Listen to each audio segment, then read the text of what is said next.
Hello, and a very warm welcome to the Sacred Womb podcast, where we talk about all things to do with befriending our menstrual cycle, deeply healing both our feminine and masculine aspects, and how we can indeed utilise our cyclical nature as a natural spiritual pathway that's encoded within our bodies.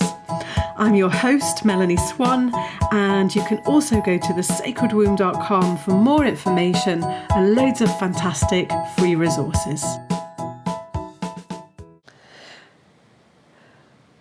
So, ladies, welcome back to episode 18 of the Sacred Womb podcast. This podcast comes to you from my hotel room in Sri Lanka in a place called Marissa by the beach. And I don't know why I thought I could get some quiet space in Asia, but I did think I could do that and record the podcast in nature, and had this lovely idea about recording it with nature sounds in the background. And basically that's pretty difficult in Asia wherever I go. I even went to the top of a mountain and I could still hear tuk-tuks beeping away. So I'd rather get this podcast to you than not. So here it is. Not the usual sound quality I can give you, but it's here, and that feels good to me. So yeah, I'm traveling at the moment, and I'm realizing, something that I wanted to manifest, and I'm doing it. And I use this process of connecting with my menstrual cycle as an anchor, as a process of creation, to get here, to get the money to get here, and have, plenty of spending money and plenty of what I want and stuff like that. So, here I am. And so this is episode 18, but it's part 2 of how to manifest with our menstrual cycle. So just before we get started with that, I just wanted to say that I'm really enjoying hearing from you in the Sacred Womb Facebook group and in the personal emails that you send to me about how you're getting on with the podcast and implementing things. So I'm very happy the podcast is reaching so many women and that you're getting a lot out of it.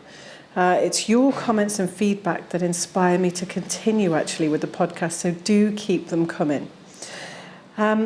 So just if you're new to this podcast, very briefly, if you're interested in how you can utilise your menstrual cycle as a natural spiritual pathway and pathway of growth and empowerment, it's all the same thing, then you're in the right place, because this 7-part series in particular is how we can use our menstrual cycle to create things in our world, using our menstrual cycle as an anchor, the different phases.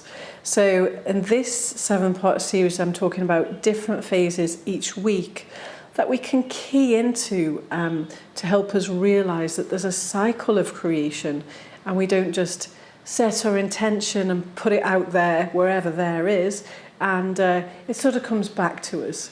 That's kind of a little bit ungrounded New Age movement, and it kind of works, but things come back a bit cookie.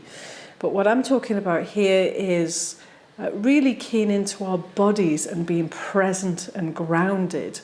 And when we set our intention for things that we want to create or things we want to heal, we're going to come up against our own resistance and fears with that. And we've got to deal with that. We've got to deal with ourselves. There's no avoiding that. Well, we can avoid it, obviously, but it just doesn't work properly. Our life doesn't really work as we want it if we don't really just face ourselves at some point. So this is step 2.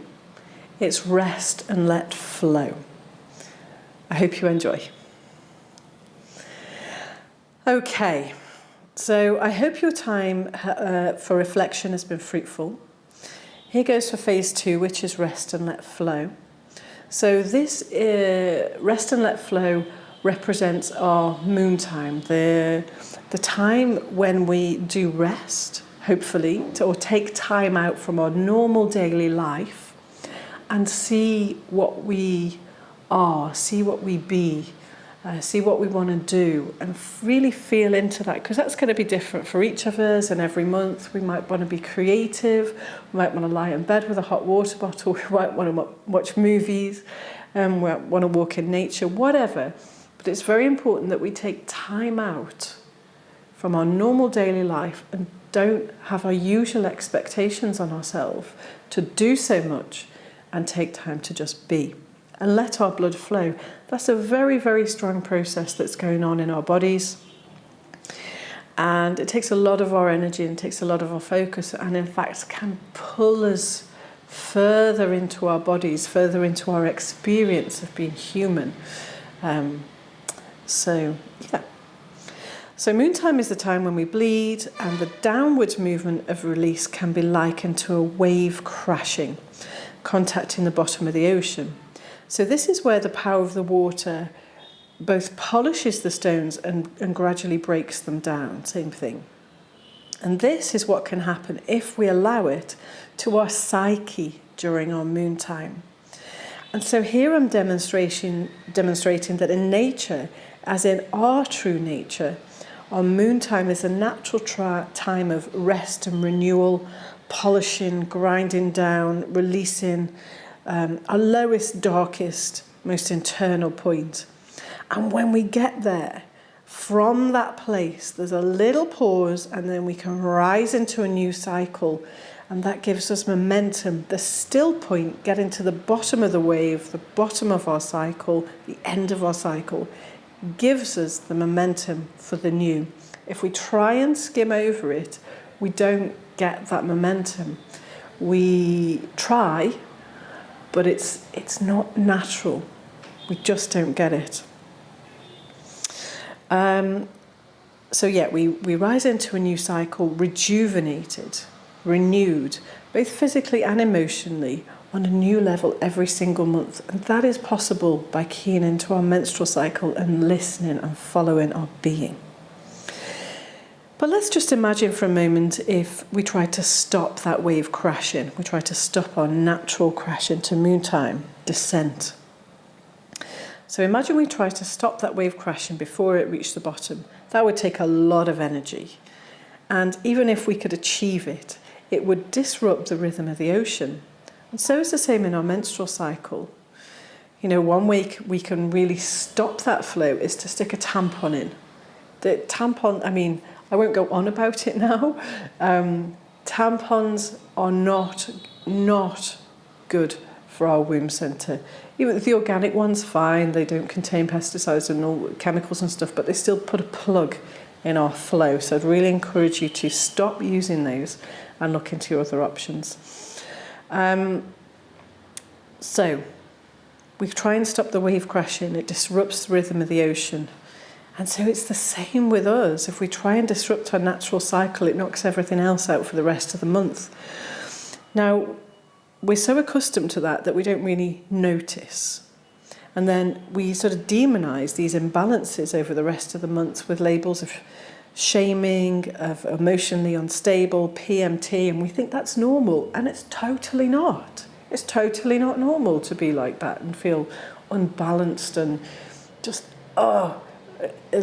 can't get to oneself, because we can get to ourselves. We can get to ourselves through our menstrual cycle. It's been encoded within our bodies. We've been created like this for a good reason.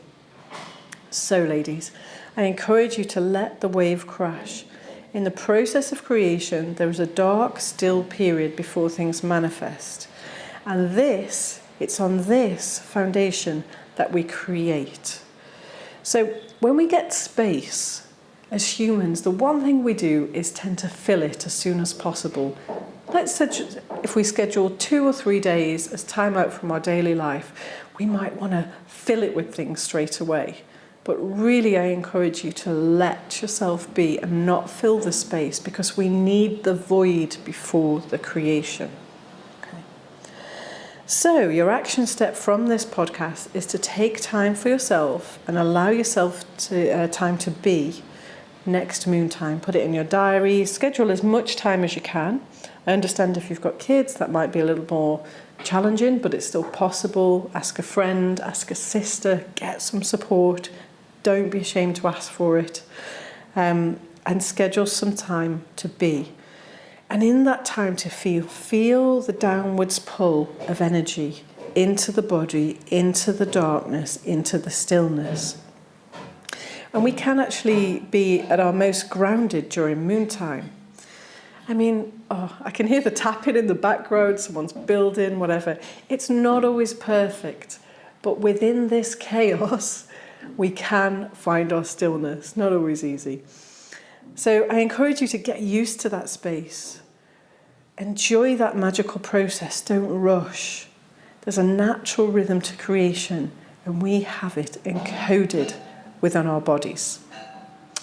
Okay, so I'd love to know how you get on with this. Do post in the private Sacred Womb Facebook group, and I'll see you next time for episode 19.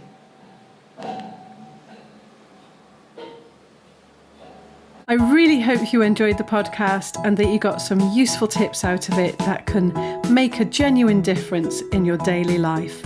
And if you'd love to work deeper with this stuff, then do head on over to thesacredwomb.com, where you can sign up to receive the weekly newsletter and an invite to our private Facebook group, where you can share, learn and grow with like-minded women in a safe, supported space. Thank you so much for tuning in. Do leave us a rating, and your comments are very, very welcome. And I'll see you next time.